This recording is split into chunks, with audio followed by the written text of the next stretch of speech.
Assalamualaikum warahmatullahi wabarakatuh.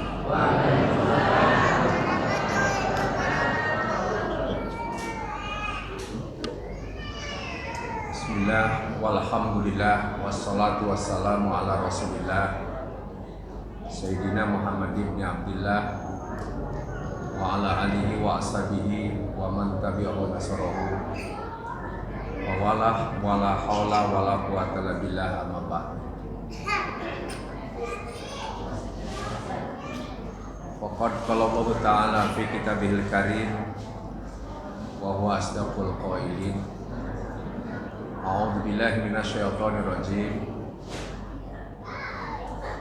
Ya ayyuhalladzina amanu kutiba alaikumus shiyam kama kutiba alal ladzina min qablikum la'allakum tattaqun.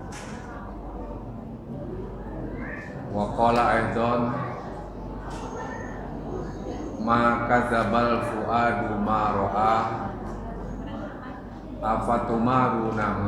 afatumarunahu ala ma yara wa laqad ra'ahu nazlatan ukhra inda sidratil muntaha indaha jannatul ma'wa. Shadaqallahul azim wa shadaqa rasulul habibul karim wa nahnu ala dzalika minasyahidin wa syakirin walhamdulillah.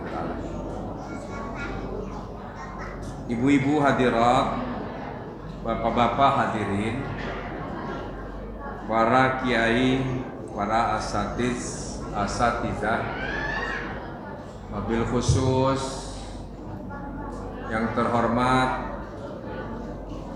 Ustadz Haji Junaidi Abdillah, yang terhormat Ustadz Haji Nasrullah dan Sahibul Bait Ustadz Haji Wahridin, dan juga Bapak Sumaryono dan Ketua DKM yang sudah memberikan pengantar dalam acara ini, Bapak Haji Idon, dan tidak lupa Ketua Majelis Taklim Ibu Tuti kemana? Udah lama nggak bersuara. Tidak mengurangi rasa hormat, saya tidak menyebutkan satu persatu. Yang jelas semuanya insya Allah dirahmati oleh Allah Subhanahu wa Ta'ala. Setelah kita mengucapkan syukur, kita kembali berharap bertemu dengan tamu yang agung, tamu yang ditunggu-tunggu oleh siapapun, tamu yang harus disambut dengan rasa gembira, yaitu bulan suci Ramadan. Kenapa harus dengan rasa gembira?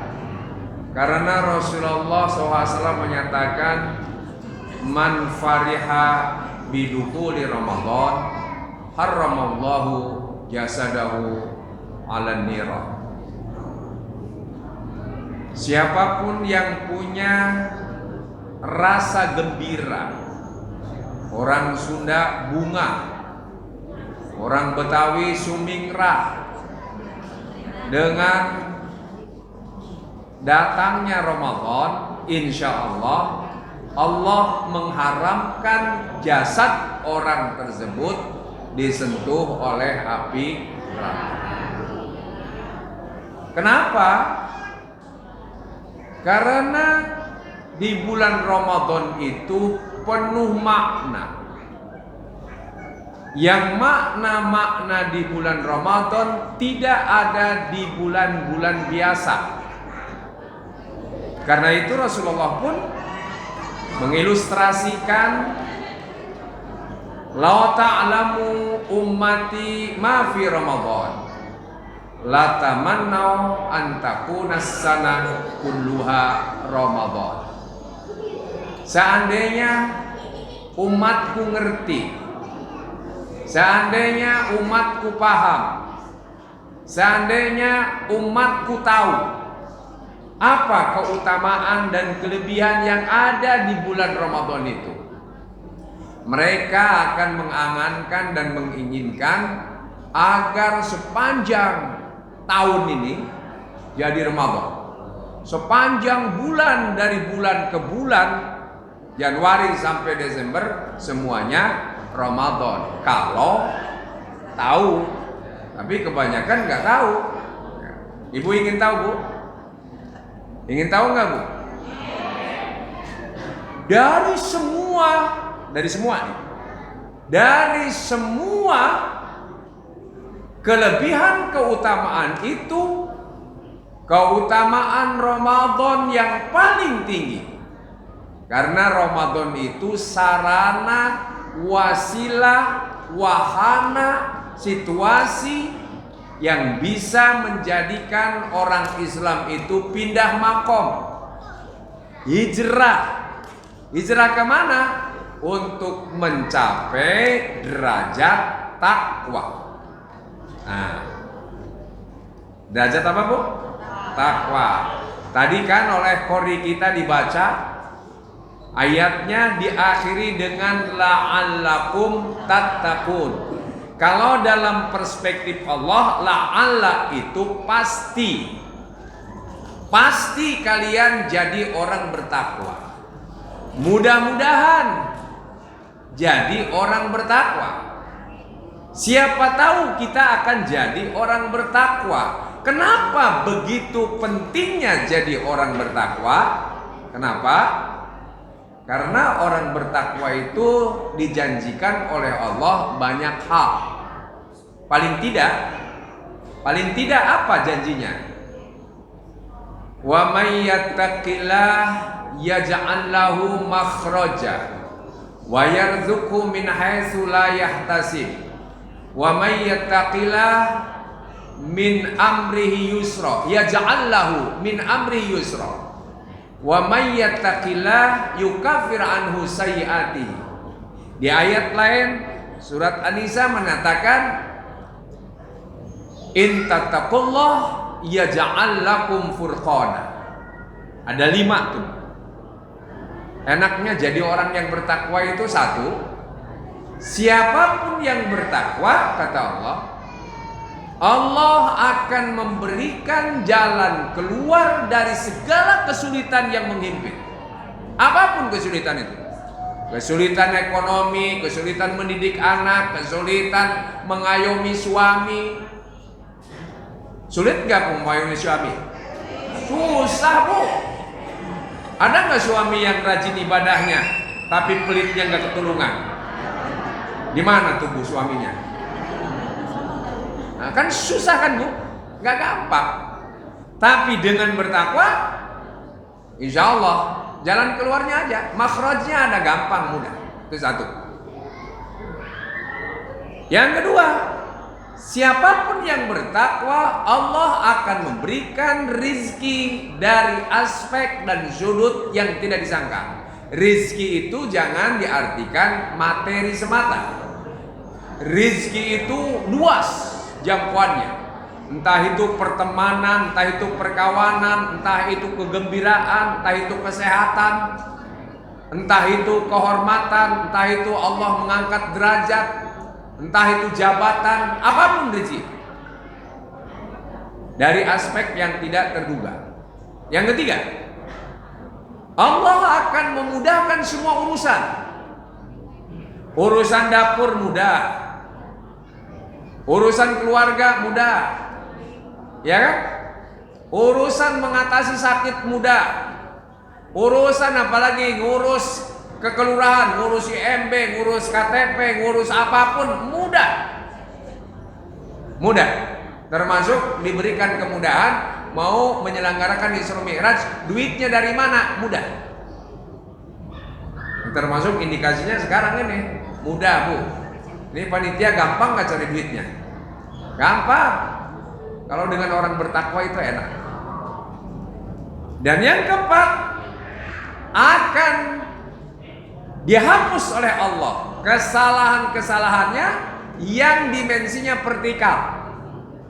Dimensi vertikal itu salahnya dengan Allah, ablum minallah. Itu nanti dihapus. Tapi kalau punya utang harus bayar. Nah, nggak bisa dihapus itu. Enggak, itu kecuali minta dibebaskan ya dari piutangnya. Jadi yang utang nggak bisa. Menyakiti orang nggak dihapus, kecuali minta maaf. Korupsi nggak dihapus, kecuali duitnya habiskan, kasih fakir miskin di pelosok-pelosok desa. Mereka yang melarat, insya Allah dihapus. Tapi kalau korupsi, kemudian puasanya bukan saja Ramadan, Senin, Kamis, biar sampai budak puasanya, dosanya nggak bakalan diterima, nggak bakalan dihapus, tobatnya nggak bakalan dihapus, dosanya nggak bakalan dihapus. Ibu ya, paham? Dan yang kelima, siapapun yang bertakwa, Allah akan memberikan sensitivitas spiritual. Radar hatinya tajam. Coba ibu-ibu kalau bertakwa, suami macam-macam di luar tajam tuh. Jadi kalau ada suami yang melenceng-melenceng di luar, istrinya nggak tahu, nah ini berarti indikasi istri nggak bertakwa. Karena kalau istri yang bertakwa, suami macam-macam di luar, ada kontak batin. Loh, ada apa ini? Bawa duit haram ke rumah, ada kontak. Kok lah ini hawa-hawanya, duitnya kok begini, bawa duit 1 miliar, tapi kayaknya nggak gembira nih, kenapa? Tuh, tapi bawa duit cuma 1 juta, 10 juta, kok gembira? Di sini ada radar berarti. Paham Bu? Nah, tapi kebanyakan ibu-ibu mah nggak pernah bertanya sih. Gaji cuma 10 juta sekali bawa duit 1 miliar, nggak nanya dari mana Pak? Alhamdulillah Pak, rezekinya banyak. Ya besok jangan 1 miliar Pak, 10 miliar. Gitu. Kebanyakan. Paham Bu? Ini puasa.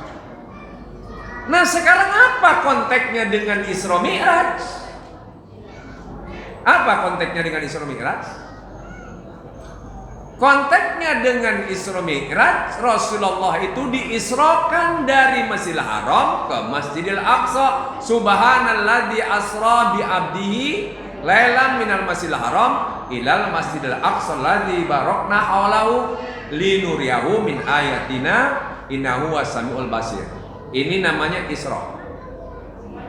Dari Masjidil Haram ke Masjidil Aqsa. Aqsa itu apa artinya? Terjauh. Masjid terjauh, ketika itu dari Masjidil Haram yang terjauh adalah Al-Aqsa. Dari Masjidil Aqsa langsung dimi'rajkan oleh Allah. Kemana? Ke Sidratil Muntaha.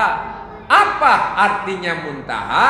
Al-Muntaha itu artinya Al-A'la, yang tertinggi. Nggak ada yang lebih tinggi lagi kecuali Sidratil Muntaha. Sidratil Muntaha itu apa? Satu, nama tempat yang di sisinya ada surga.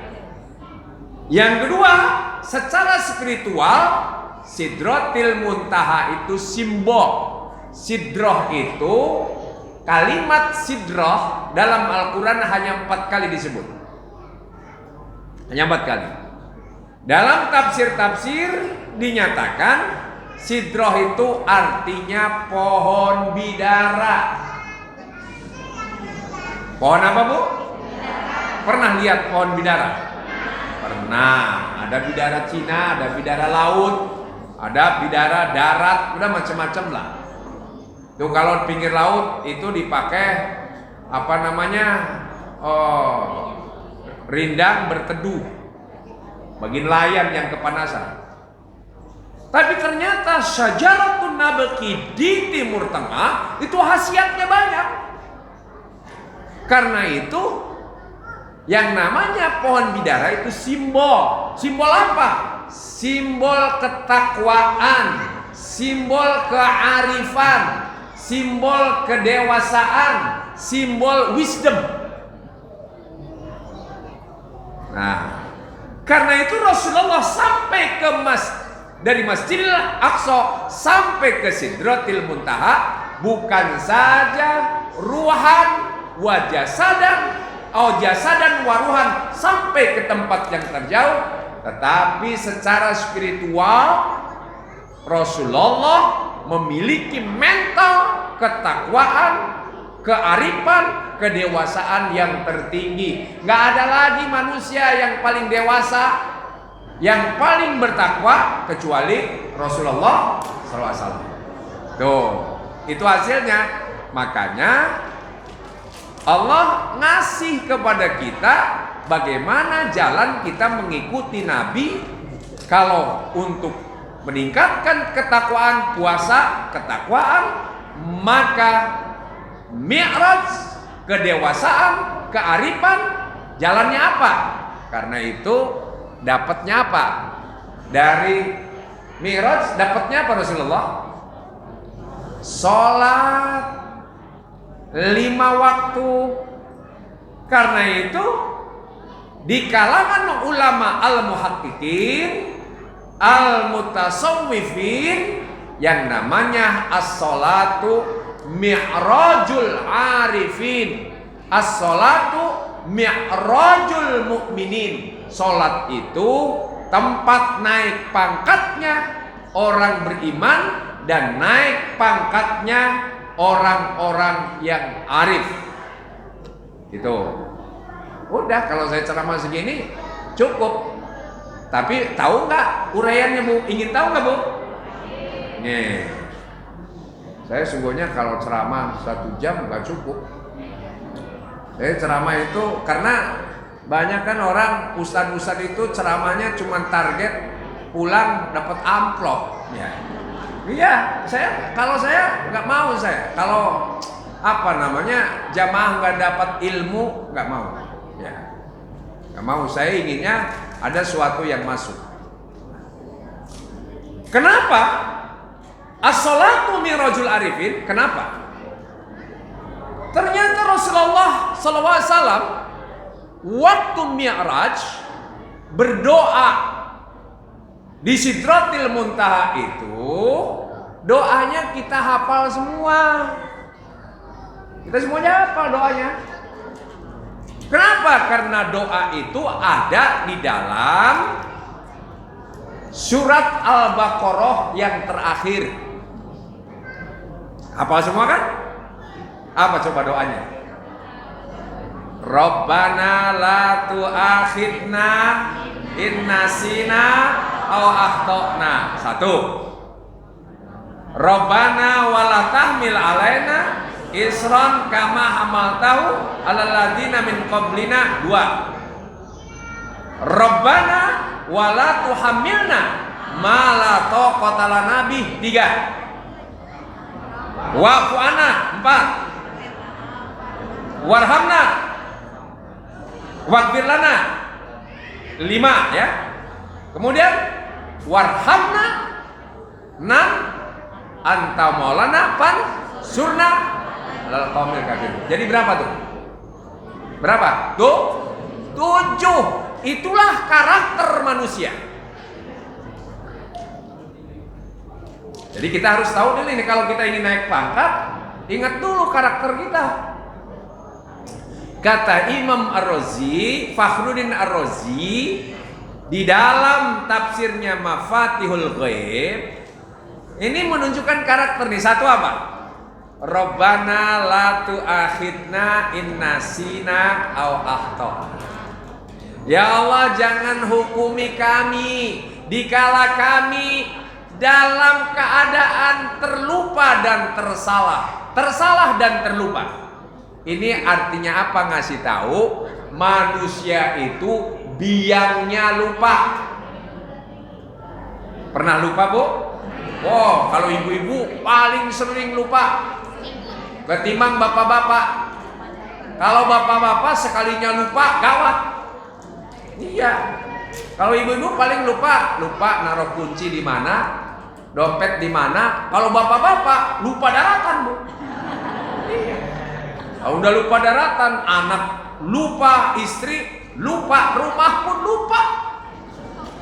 Jadi Bang Toib nggak pulang-pulang, itu kan lupa. Makanya penyakit lupa penyakit yang paling berbahaya, paling berbahaya. Ada nggak laki-laki ditinggalkan istri, istrinya 60 tahun meninggal, suaminya usia 70 tahun. Biasanya kan kalau laki-laki syahwatnya nggak kenal umur kan? Iya. Akhirnya cari ganti, gantinya usia 25 tahun, Bu. Kan lupa dia. Padahal kalau sudah 70 tahun itu lain masalah. Kenapa? Karena syahwat itu mungkin kan kalau pertama masih muda-muda itu kan namanya pandangan hidup, baru dipandang juga udah hidup. Iya kan? Tapi kalau sudah makin tua itu harus dipegang dulu, nggak dipegang nggak bakalan hidup. Iya. Nanti kalau semakin tua lagi perjuangan hidup, kalau nggak berjuang nggak bakalan hidup-hidup. Udah nanti semakin tua tinggal kenangan hidup. Ini sama nenek-nenek usia 80 tahun pakai celana lepis blue jean, ya, pakai kaos singlet, kacamata hitam, iya, rambutnya di blow, disemir hitam, nenek-nenek. Kemudian giginya juga udah palsu, disuguhi kacang, dimakan tuh kacang. Akhirnya celaka sendiri kan. Ini namanya lupa. Karena itu wadhkur rabbaka idza nasita. Kalau kalian lupa, segera ingat Allah. Satu. Nih pelan-pelan, Bu, pelan-pelan ya. Yang kedua, setelah Rabbana la tu'akhidna in nasina aw akhtana. Rabbana wala tahmil alaina isran kama hamaltahu ladina min. Ya Allah, jangan bebankan atau pikulkan kepada kami beban berat yang telah dipikul oleh umat terdahulu, yang telah dipikul oleh bagaimana susahnya Nabi Nuh, bagaimana dipikul oleh Nabi Yunus, bagaimana dipikul oleh Nabi Musa, bagaimana dipikul oleh Nabi Ibrahim, bagaimana dipikul termasuk oleh Nabi Isa alaihissalam dan teristimewa Nabi Muhammad SAW, dipikul oleh para sahabat. Bu, beban berat. Kalau sekarang dalam kehidupan realistis, kalau ibu punya cucu, ternyata cucu yang dilahirkan oleh anak kita nggak ada kakinya, beban berat mental nggak, Bu? Berat. Pikirannya kemana-mana, dosa apa dan sebagainya, begitu kan, Bu? Ini beban berat. Fakta, ada orang lahir dalam keadaan nggak punya kaki, nggak punya tangan, tunanetra, nggak sempurna. Ini beban berat. Dua, manusia memikul beban berat, siapapun. Fakta ini. Yang ketiga, Rabbana wala tuhamilna mala taqatalan. Ya Allah, jangan pikulkan kepada kami sesuatu yang kami tidak mampu memikulnya. Kita mampunya cuma 50 kilo. Kalau beban 100 kilo kuat nggak? Kita mampunya cuma jadi lurah. Kalau jadi camat kuat nggak? Bu, kalau kapasitasnya cuma jadi camat, jadi gubernur, berat nggak? Kapasitasnya cuma jadi wali kota, jadi presiden, berat nggak? Bu, apakah semua orang kaya bahagia?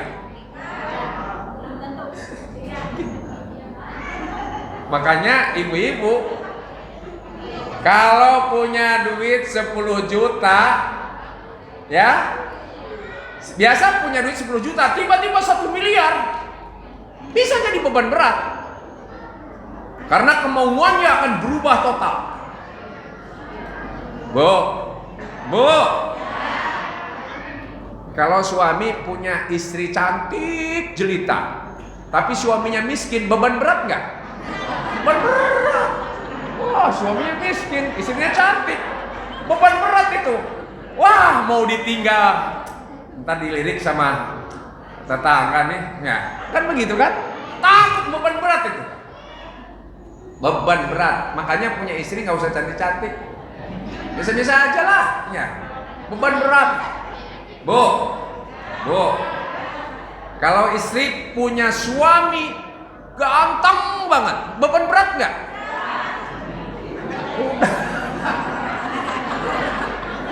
Ini nanti saya ajarin nih, ini Isra Mi'raj ini realistis semuanya, kehidupan.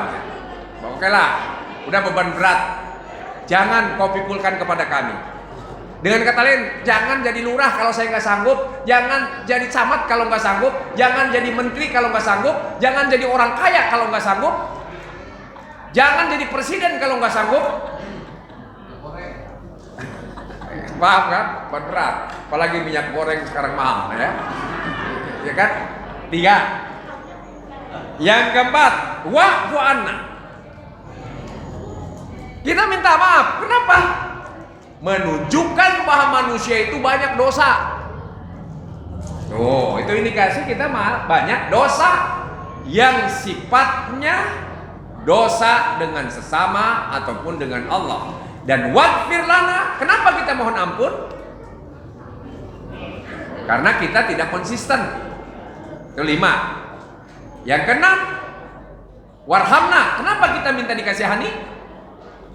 Dan yang ke-7, ya, pansurna, kenapa kita minta tolong? Saya bahas satu-satu. Kenapa sholat itu mi'rajul arifin? Karena dalam sholat itu ada amaliyah qauliyah, rukun qauliyah yang kalau tidak dibaca sholatnya batal, gak sah. La sholata liman lam yaqra bi fatihatil kitab. Gak sah sholat seseorang kalau tidak membaca surat Al-Fatihah. Makanya kalau Imam Syafi'i pokoknya lagi sirri, lagi jahar, kita bermakmum, makmum wajib baca Fatihah. Kenapa? Kenapa baca Fatihah? Menurut Imam Ar-Razi, surat Al-Fatihah itu mengandung nama-nama pintu surga. Pintu apa, Bu? Pintu surga. Ingin tahu? Ingin tahu nggak? Kata Imam Ar-Razi, lil jannati samaniyatu abwab. Surga itu punya 8 pintu. Pintu yang pertama namanya Babul Ma'rifah. Pintu makrifat, pintu pemahaman, pintu pengertian, pintu pengetahuan. Inilah yang disebut pintu ilmu.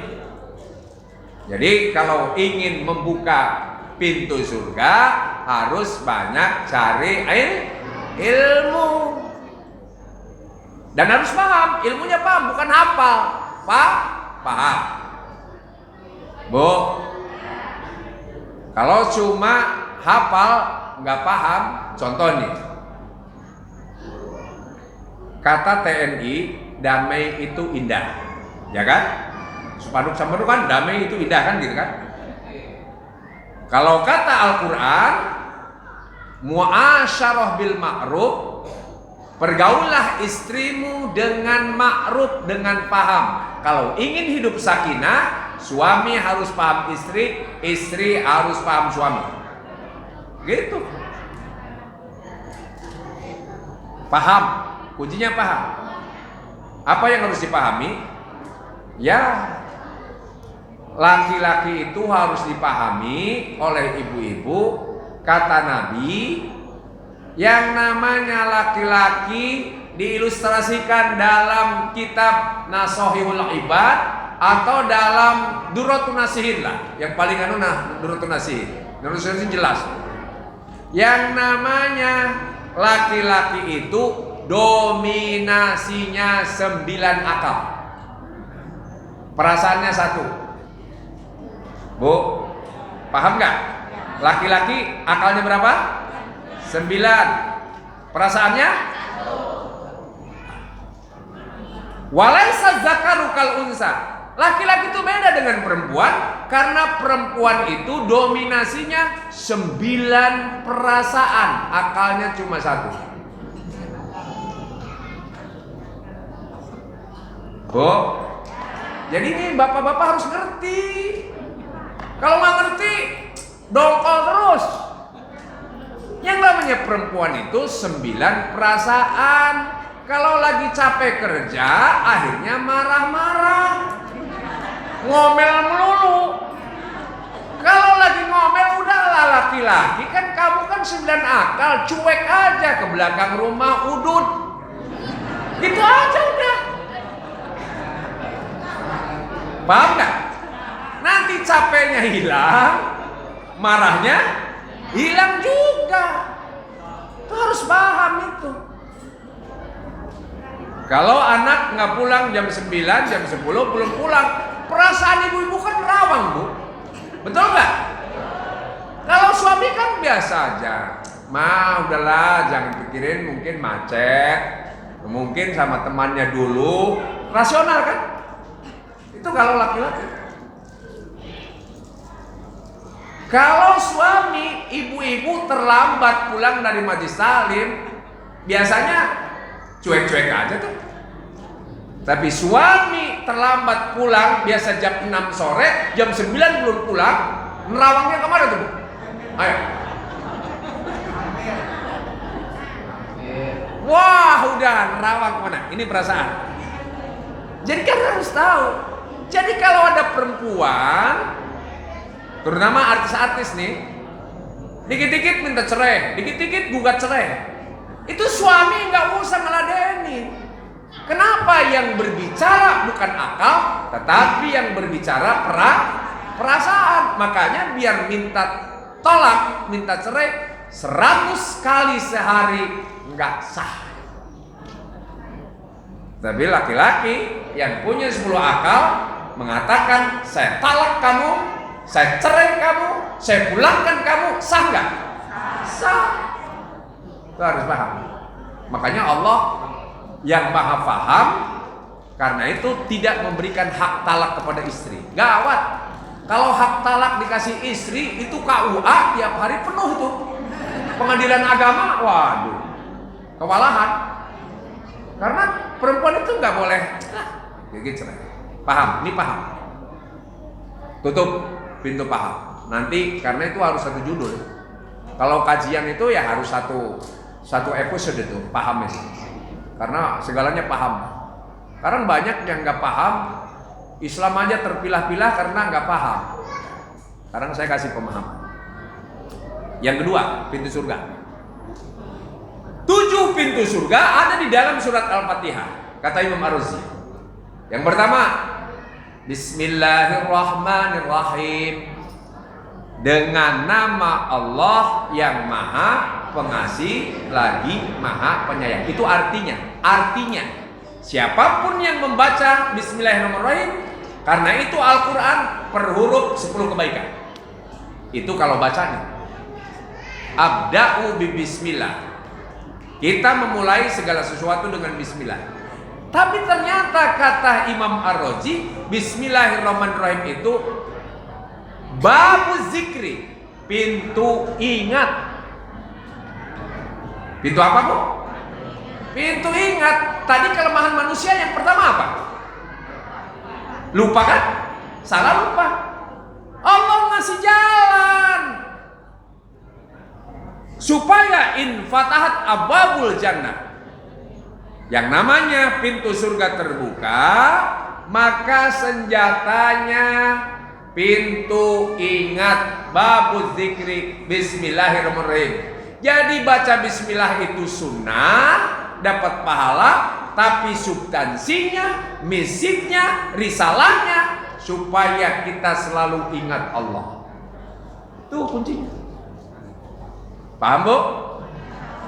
Sekarang ada nggak copet mau nyopet baca bismillah dulu? Banyak itu. Supaya nggak ketahuan baca bismillah. Kok seakan-akan Tuhan diajak kolusi kan gitu kan? Ini fakta. Koruptor nih mau ngegendol uang banyak, baca bismillah dulu. Bahkan baca ayat kursi. Iya. Tuhan diajak bersekongkol. Ini nggak nyambung. Kata Syekh Abdul Qadir Jailani, betapa banyak orang baca bismillah tapi tidak ingat Tuhan. Ini sekarang banyak orang Islam kan baca bismillah tuh, sholatnya tapi nggak pernah ingat Tuhan. Makanya Allah memerintahkan, ya ayyuhallazina amanu uzkurullaha zikran katsiran. Ini sekarang ada yang membatasi lagi. Zikir ada yang membatasi. Wow, karena kalau Rasulullah kan habis sholat itu subhanallah 33, alhamdulillah 33, Allahu Akbar 33. Kalau lebih dari itu bid'ah. Ada nggak yang begitu tuh? Ya, bid'ah. Itu namanya, masya Allah, itu masih mu'alaf. Ya. Padahal yang namanya zikir nggak dibatasi, nggak. Nah, itu sih Allah ngasih Nabi Muhammad ngasih contoh paling tidak maksudnya. Jadi kita harus paham. Ingat, makanya dalam fikih Islam kita diajarkan mau masuk kamar mandi ingat Allah. Minta perlindungan kepada Allah kan? Allahumma inni a'udzubika minal khubuthi wal khaba'ith. Kan jelas tuh. Keluar gufronaka. Jadi kita dididik oleh Allah supaya ingat Allah. Mau makan bismillah, selesai makan alhamdulillah, mau tidur bismillah, ingat Allah. Jadi sepanjang tidur kita dilindungi oleh Allah.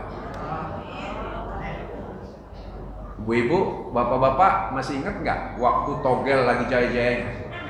Lagi togel jaya-jaya itu banyak orang Islam tuh keluar dari musola habis sholat maghrib, keluar dari masjid habis sholat maghrib langsung ke bandar-bandar togel. Ya, Allahumma anta lantas jalan itu mau milih nomor Bismillahirrahmanirrahim dulu. Bismillahirrahmanirrahim, mudah-mudahan dapat. Itu kan masya Allah. Satu, paham? Jadi naik kita. Kalau Mi'raj kita selalu ingat. Makanya jangan heran kalau kita waktu sholat Allahu Akbar, ibu lupa dompet ditaruh di mana, ingat. Betul nggak? Iya. Ingat itu. Jadi disitulah. Satu, ya. Bismillahirrahmanirrahim. Pintu 2. Yang ketiga.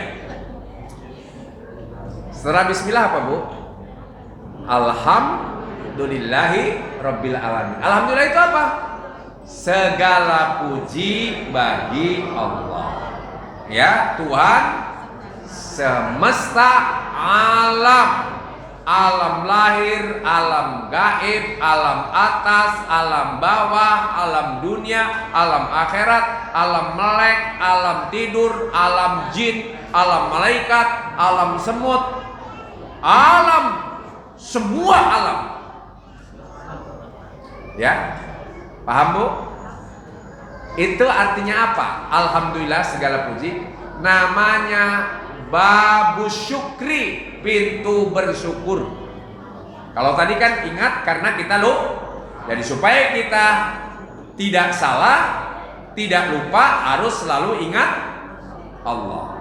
Saya tadi baru saja saya habis ceramah, habis tanya jawab, udah sampai ke rumah. Saya cari handphone, di rumah ada satu. Loh, handphonenya ada 2, mana ini satunya? Saya bel, rupanya ketinggalan di Masjid Al Musawaroh Kelapa Gading tadi, ya. Waduh, mana ini kalau hilang, ini jadwalnya di sini semua soalnya. Ya, karena kalau hilang jadwalnya di sini semuanya, wah gawat. Akhirnya ditelepon, tapi masuk, berdering, masuk, tapi enggak, tuh lupa. Baru saya dikasih lupa. Tapi begitu saya berumah di mana? Oh, saya tadi itu cuma ke kamar mandi pengurus, kemudian saya tanda tangan kwitansi di meja, kemudian saya duduk di meja memberikan ceramah, kemudian sholat. Itu cuma 4 tempat itu. Oh, ingat, akhirnya supir balik lagi. Nah, ternyata kasih nanya sama satpam nggak tahu, sama pengurus nggak tahu. Tiba-tiba saya telepon, ada cleaning service berdering rupanya. Berdering, kata sering itu sih ada di saya Pak, katanya handphonenya. Alhamdulillah. Jadi kembali lagi. Itu kita lupa. Jadi saya pun suka lupa. Tapi alhamdulillah saya nggak pernah lupa istri. Ya. Wah, kalau udah lupa istri gawat. Paham, Bu? Nah, alhamdulillah itu pintu syukur. Tadi setelah kita lupa, yang kedua apa? Jangan pikulkan beban berat yang telah dipikul oleh umat terdahulu. Maksudnya apa? Dalam menghadapi fakta, kuncinya, solusinya bersyukur. Fakta, anak kita, cucu kita nggak punya kaki. Faktanya begitu. Udahlah syukuri. Karena manusia itu ada aspek basyariah, ada aspek insaniah, ada aspek adamiah, ada aspek insiah. Kalau saya bedah buku, saya masuk COVID, alhamdulillah 5 buku saya selesaikan. Jadi COVID itu bagi saya anugerah, karena saya bisa menuangkan pikiran saya dalam buku. 5 buku saya selesaikan masa COVID. Kenapa? Karena COVID itu urusannya fisik. Badan boleh di rumah, sama dengan Imam Syafi'i, sama dengan Imam Hanafi. Imam Hanafi di penjara, Imam Maliki di penjara, Imam Hambali di penjara, Hamka di penjara fisiknya. Tapi akal bisa di penjara nggak? Enggak. Spiritual nggak bisa di penjara. Itulah saya tuangkan 5. Saya tulis buku 5. Kalau ibu-ibu mau beli boleh. Kalau nggak punya duit saya kasih. Bu, mau beli atau mau dikasih? Mau dikasih? Pelit.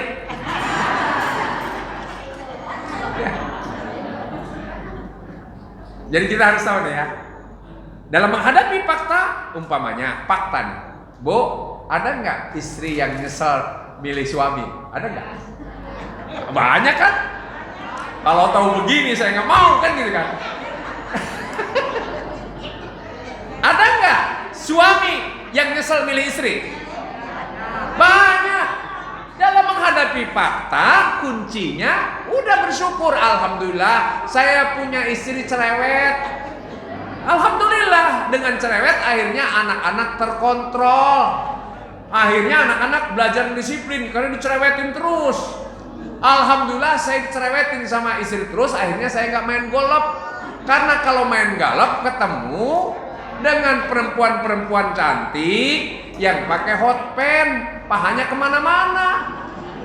Ya, alhamdulillah karena istri cerewet terus, walaupun saya banyak duit, nggak main golop. Begitu. Paham, Bu? Syukuri. Makanya ada nggak orang yang secara fisik cacat, tapi secara mentalnya kuat dan berprestasi? Ada nggak? Banyak. Tapi sebaliknya ada nggak orang yang jawarinya, fisiknya sempurna, tapi menjadi sampah masyarakat? Ada nggak? Nah, ini kita harus paham. Makanya kita bersyukur, alhamdulillah. Ya, kenapa? Karena kalau suami nakal-nakal dikit itu bukan maunya, bukan maunya. Karena maunya manusia itu nanti kalau meninggal husnul khotimah, betul nggak, Bu? Iya. bukan maunya. Termasuk anak. Kalau anak nakal jangan dimusuhi, terus didik. Karena bukan maunya itu, bukan. Ya. Kalau maunya itu ihdinas siratal mustaqim. Itu maunya, ingin jadi orang baik. Syukur Bu ya. Dengan bersyukur, la in syakartum la azidannakum. Kenapa harus bersyukur? Apa kuncinya? Mendingan kita hitung nikmat daripada hitung sesuatu yang tidak bagus dalam diri kita. Hitung aja nikmat. Kenapa kita hitung nikmat? Kata Allah, wa in ta'uddu nikmatallah la tusuha. Kalau kamu mencoba ngitung nikmat gak bakalan mampu. Karena itu statement Allah dalam surat Al-Kautsar, inna a'toinaka al-kautsar.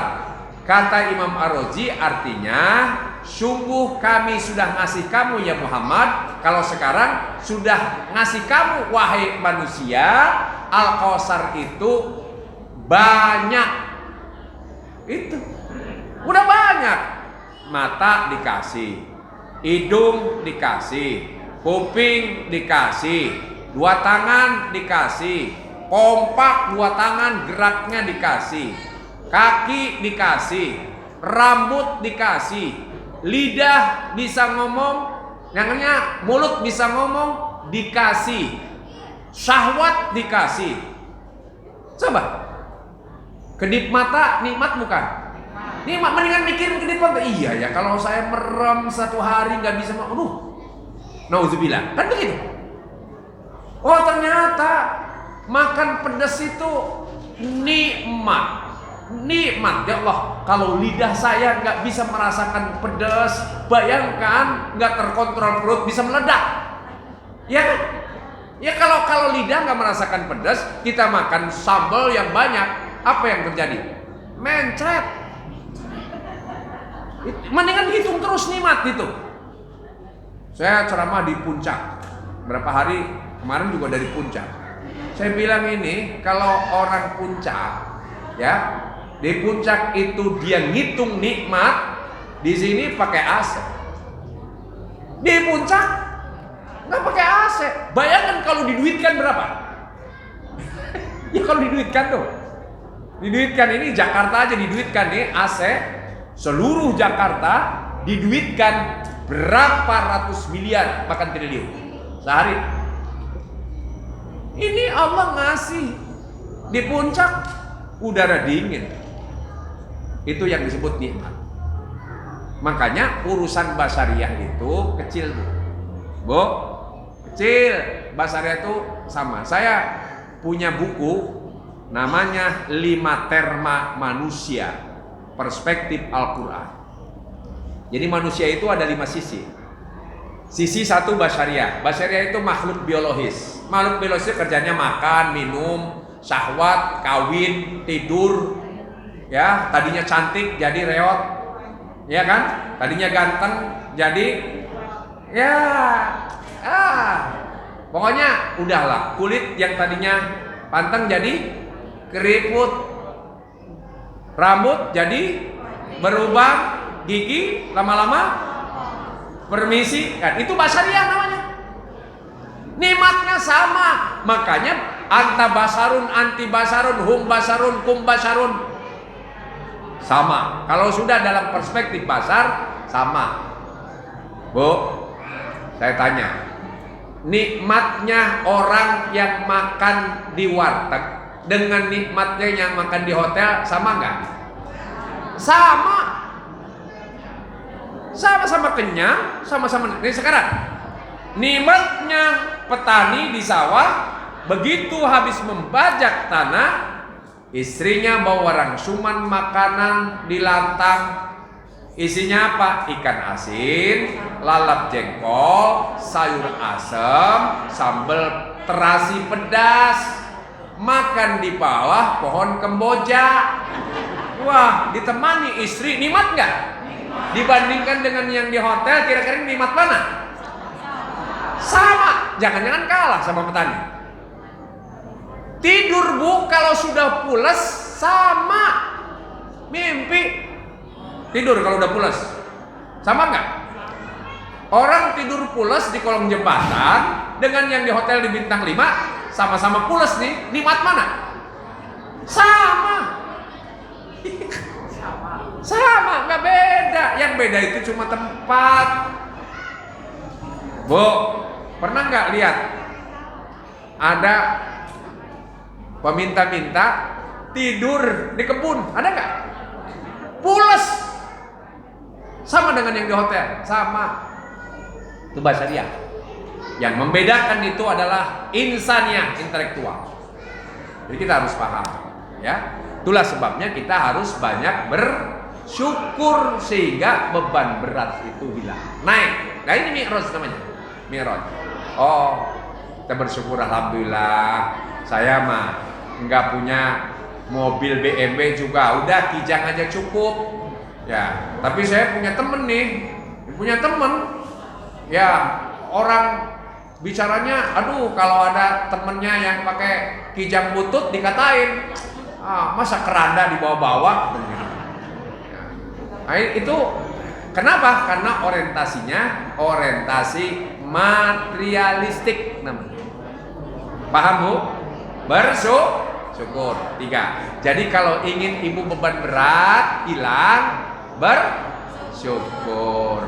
Alhamdulillah, walaupun suami setiap hari ngasih uang nafkahnya 1 juta per hari, alhamdulillah. Bu, ada nggak yang ngasih 1 juta sehari Bu? Insya Allah. Dikasih uang belanja sehari 100.000, alhamdulillah. Kasih 50.000, alhamdulillah. Dikasih 25.000. Tapi kalau suami banyak duit ngasihnya cuma 50.000, namanya suami zolim. Itu aja udah. Tapi kalau ibu ingin tenang, udah bersyukur aja lah. Tapi nanti belanjanya kan kalau cuma 50.000, tahu tempe kan gitu kan. Ya kalau suami umpamanya mintanya yang macam-macam, kan bapak cuma ngasih 50.000. Itu aja udah. 2. Jadi 3 pintu ya. Keempat. Setelah alhamdulillah apa? Ar-Rahman Ar-Rahim. Allah itu maha pengasih lagi maha penyayang. Ini namanya Babur Roja, pintu optimis, pintu harapan. Nah sekarang doanya apa? Robbana wala tahmil alaina, ya Robbana wala tuhamilna mala taqona lamabi. Ya Allah, jangan kau pikulkan kepada kami sesuatu yang kami tidak mampu memikulnya. Jadi gimana doanya? Udah pasrah ya Allah. Kalau saya jadi orang kaya, duitnya banyak, rumahnya gede, mobilnya banyak, tapi semakin dekat dengan engkau, semakin dekat dengan agama, semakin dekat dengan suami, semakin dekat dengan saudara, semakin dekat dengan anak-anak, maslahat dunia akhirat, silahkanlah kau beri kekayaan kepadaku. Itu caranya. Tapi kalau sekiranya saya punya duit banyak, lupa daratan, udahlah ya Allah, saya mau mendingan sederhana, nggak mau saya kaya-kaya, nggak mau. Itu solusinya, namanya Babur Roja, pintu optimis. Pernah nggak ibu-ibu punya teman atau tetangga, waktu sederhana suami istri itu lengket kayak perangkong, tapi setelah kaya raya istrinya uring-uringan? Ada nggak yang begitu? Banyak. Kenapa? Karena suaminya nggak pulang-pulang. Duit mah dikasih, nggak ada masalah. Tapi wujud suaminya jarang pulang. Mendingan mana? Duit sedikit tapi suami ada di rumah, dengan duit banyak suami jarang di rumah. Mendingan mana Bu? Mendingan banyak suami di rumah. Itu kita ini. Ini ibu-ibu maunya menang melulu, ya kan? Ya, luar biasa ya. Makanya Babur Roja. Babur Roja itu gini, pintu harapan itu jangan kita pelit berbuat baik, karena sekecil apapun kebaikan pasti dibalas oleh Allah, pasti mengkristal. Dan jangan coba-coba kita berbuat kejahatan, jangan putus asa dengan orang yang berbuat kejahatan, karena kejahatan sekecil apapun pasti dibalas oleh Allah. Itu namanya optimis. Keren. Ini makanya nanti kita bisa mi'raj. Oh, kita semakin hari. Jadi kalau kita difitnah nih, ya, difitnah, biasanya yang banyak difitnah itu marbot masjid, banyak fitnah itu biasanya. Ya. Ibu-ibu ketua majelis taklim juga biasanya banyak fitnah itu. Ya, fitnah. Iya, yang baik-baik itu biasanya banyak fitnah. Selama kita tidak melakukan yang difitnahkan, ucapkan alhamdulillah, saya difitnah. Dengan difitnah begitu, berarti kita dapat pahala gratis. Itu aja udah. Jadi optimis. Paham? Bu? Ar-Rahman. Terus setelah Ar-Rahman Rahim apa? Malik Yaumiddin. Apa Malik Yaumiddin? Kalau Malik pemilik, kalau Malik namanya raja. Yaumiddin hari pembalasan. Ini namanya babul khauf. Jadi babul khauf itu artinya pintu takut. Kenapa kita waqfu ana? Waqfu ana. Dan di bulan Ramadan kita disuruh berdoa oleh Nabi banyak-banyak. Allahumma innaka afuwun tuhibbul afwa fa'fu anna. Kenapa? Karena manusia itu punya karakter takut. Tapi kadangkala takutnya itu yang sepele. Takut digigit ular, takut genderuwo, takut kutil anak, takut pocong. Takutnya para pejabat takut masuk Nusa Kambangan, takut suka miskin. Salah itu. Harusnya takut itu Malik Yaumiddin, yaitu hari pembalasan di mana semua kendali dipegang oleh Allah. Yauma la tamliku nafsun li nafsin syai'a. Di mana yang namanya manusia itu nggak bisa memberikan keuntungan, kemadorotan, nggak bisa manfaat kepada orang lain, kecuali tanggung jawab sendiri-sendiri. Hanya Allah yang mengendalikan semua adalah Allah. Ini yang harus paling kita takuti. Kalau cuma masuk penjara, kadang-kala hikmah, ya hikmah kadang-kala masuk penjara. Kalau orang masuk penjara pahit nggak bu?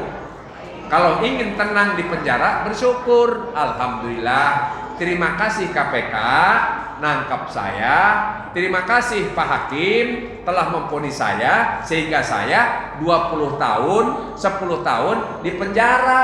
Dengan di penjara 10 tahun, yang tadinya saya nggak bisa ngaji, bisa ngaji.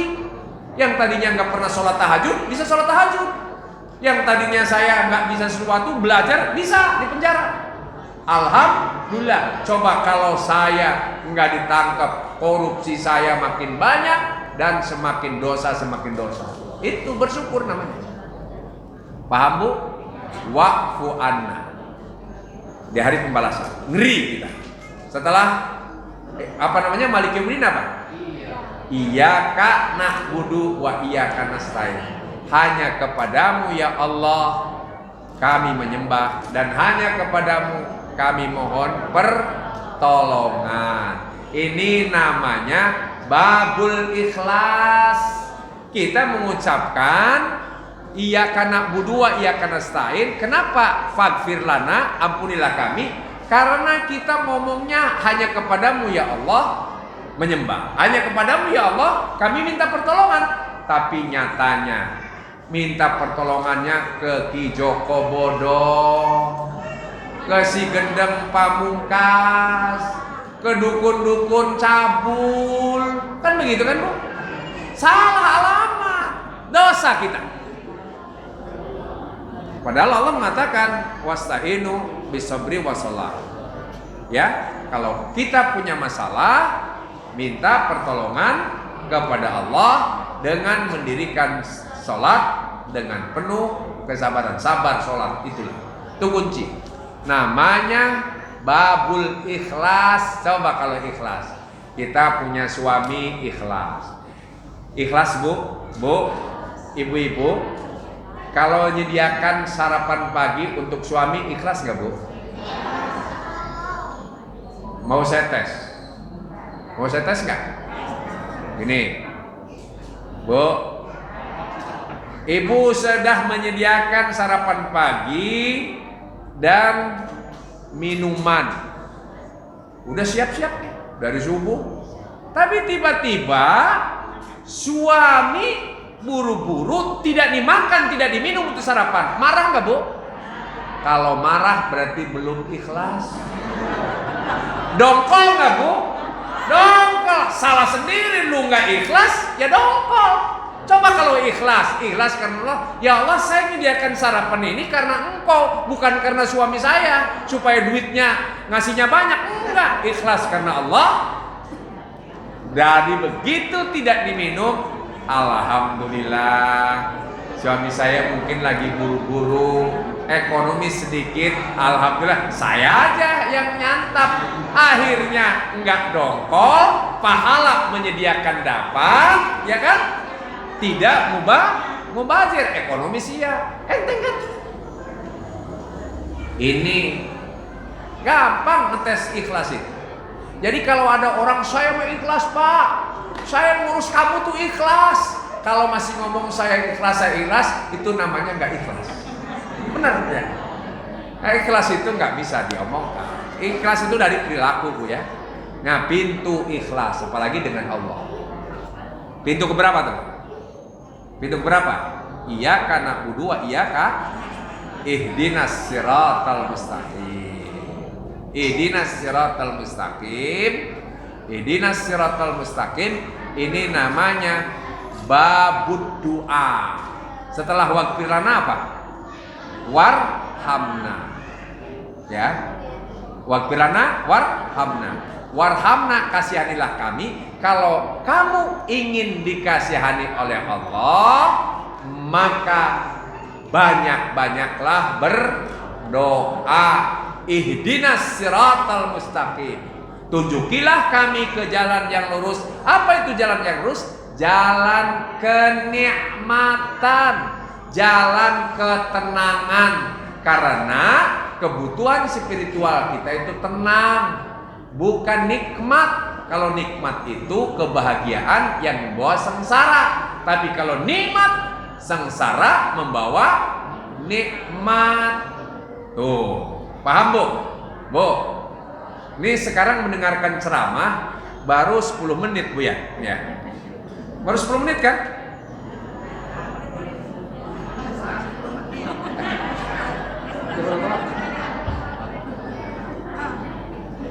Bu,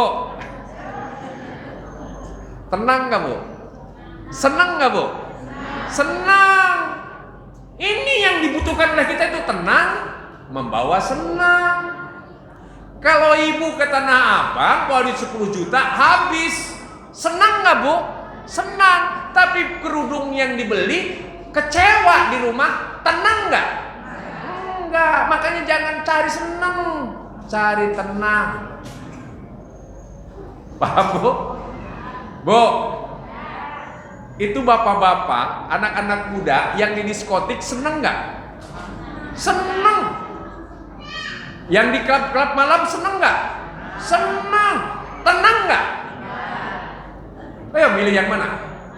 Mendingan milih yang tenang atau yang senang? Yang mendingan tenang, pasti senang. Makanya kalau ibu-ibu ingin sesuatu, yang carinya tenang, jangan cari senang, kecewa. 3 bulan mempersiapkan piknik kemana? Ke Pangandaran. Tiba-tiba macet 24 jam. Ayo. Kecewa kan? Ini orang yang cari senang. Makanya saya kalau ngasih tahu teman-teman, kalau acara di puncak jangan Sabtu, jangan Minggu, jangan malam Jumat, jangan. Saya bilang, udah pokoknya cari hari Senin, Selasa, Rabu, Kamis itu aja, hari kerja. Supaya apa? Supaya tenang dan senang. Macet Bu, macet itu bikin dongkol kan? Tapi solusinya, alhamdulillah. Tadi kan bersyukur, macet di jalan, alhamdulillah. Kalau saya baca kitab, Ya, jadi udah macetnya nggak terasa. Paham Bu? Ini namanya pintu doa. Jadi kalau ingin membuka surga, meningkatkan kearifan kita, banyak-banyak berdoa, apalagi bulan Ramadan. Yang keenam, terakhir. Siratal ladzina an'amta 'alaihim ghairil maghdubi 'alaihim waladdallin. Ini namanya pintu iqtida. Pintu keteladanan. Siapa yang kita teladani? Nabi Muhammad Sallallahu Alaihi Wasallam. Kenapa? Kenapa harus kita menteladani beliau? Karena pansurna alal qaumil kafirin. Ada orang-orang yang tidak suka dengan kita, terutama orang-orang kafir. Makanya jangan heran kalau orang kafir itu terus memberikan stigma terhadap Islam, itu Islamofobia lah, Islam itu teroris lah, macam-macam. Jadi jangan heran Bu ya, jangan heran. Karena itu kita iktida. Iktidanya kemana? Tidak ada keteladanan yang paling sempurna kecuali Nabi Muhammad Sallallahu Alaihi Wasallam. Ya, laqad kana fi Rasulillahi, ya, laqad kana lakum fi Rasulillahi uswatun hasanah. Sungguh bagi kamu itu dalam diri Rasulullah ada iktida, ada keteladanan, ada keteladanan. Karena itu walaupun kelihatannya lelah, selalu berjuang, tapi Allah memponisnya inna a'toenaka al-kawsar. Saya sudah ngasih kamu ya Muhammad banyak. Banyaknya apa? Oh, ini nanti kalau saya rinci juga bisa 1 jam gak tamat. Contoh aja nih, nikmat yang dikasih oleh Allah kepada Nabi Muhammad. Lihat, wadduha walaili idza saja. Ma wadda'aka rabbuka wa ma qala. Walal akhiratu khairun laka minal ula. Wala sawfa yu'tika rabbuka fatarda. Alam yajidka yatiman fa'awa. Tadinya yatim, ya, kemudian tiru lagi. Ya, alam yajidka yatiman, ya. Wa wajadaka ailan. Tadinya miskin jadi kaya. Ya, wa wajadaka dolan fahada. Tadinya mumet, tadinya gelap, kemudian dikasih petunjuk. Itu nikmat kepada Nabi. Alam nasroh laka sadroh. Allah ngasih kelapangan di dadanya. Wah, Nabi Muhammad itu ditaci dimaki juga. Makanya arif tadi. Sidratil muntaha, kearifan yang tertinggi. Kenapa? Karena dadanya udah dilapangkan. Wa wada'na anka wizra allazi anqadhara. Bebannya sudah dicabut. Wah, itu nikmatnya luar biasa Nabi Muhammad. Dan seterusnya. Dan paling keren lagi, dalam surat apa ayat tersebut, apa di akhirnya? Warfa'na laka zikra. Namanya terus berkumandang, zukirta ma'i, kata Allah.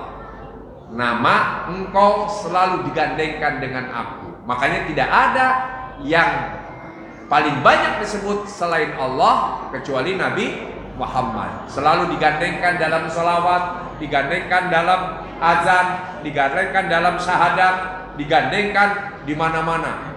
Termasuk dalam kaligrafi Allah Muhammad, Allah Muhammad. Kenapa? Karena Nabi Muhammad itu namanya di dalam Al-Quran ada 7. Dalam Al-Quran ada 7, ya. Yang pertama Ahmad. Ahmad itu pisama. Kalau Muhammad di dunia. Itu makanya Nabi Muhammad itu namanya Abul Arwah. Makanya teladannya hebat. Abul Arwah itu nenek moyang para arwah. Kalau Nabi Adam namanya Abul Bashar, nenek moyang manusia biologis. Itu nenek moyang. Saya kira inilah 7 ya karakter manusia, dan ini 7 ayat menjadi pintu surga yang bisa menaikkan derajat kita, makom kita menuju ketakwaan yang tertinggi, menuju kearifan yang tertinggi, sehingga benar-benar berfungsi dalam kehidupan kita. Saya kira inilah, terima kasih. walakum minkum. Wallahul muwaffiq ila aqwamit thoriq. Wassalamualaikum warahmatullahi wabarakatuh.